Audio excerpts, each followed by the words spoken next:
হুগলি লোকসভা কেন্দ্রের তৃণমূল কংগ্রেসের তারকা প্রার্থী রচনা বন্দ্যোপাধ্যায় আজ ব্যান্ডেল স্টেশনে 3-7-228 নম্বর ব্যান্ডেল লোকাল ট্রেনে চন্দননগর স্টেশন পর্যন্ত জনসংযোগ কর্মসূচি করলেন।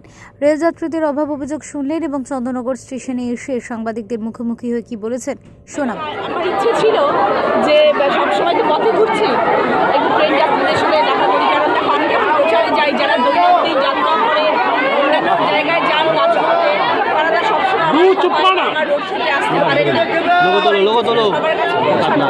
তাই জন্য ভাবলাম আজকে ট্রেন সফর করে কিছু মানুষের কাছে করে যেতে পারি। চেষ্টা করলাম ওই দৌড়ে দৌড়ে যতটা পারি বিভিন্ন কম্পার্টমেন্টে গিয়ে সবার সঙ্গে দেখা করা।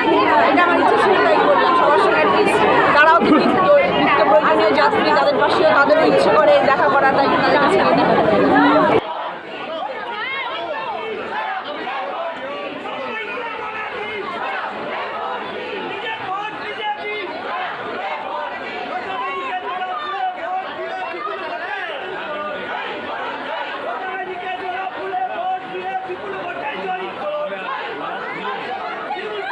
ব্যান্ডেল থেকে পাপ্পু রিপোর্ট, রিপাবলিক নিউজ।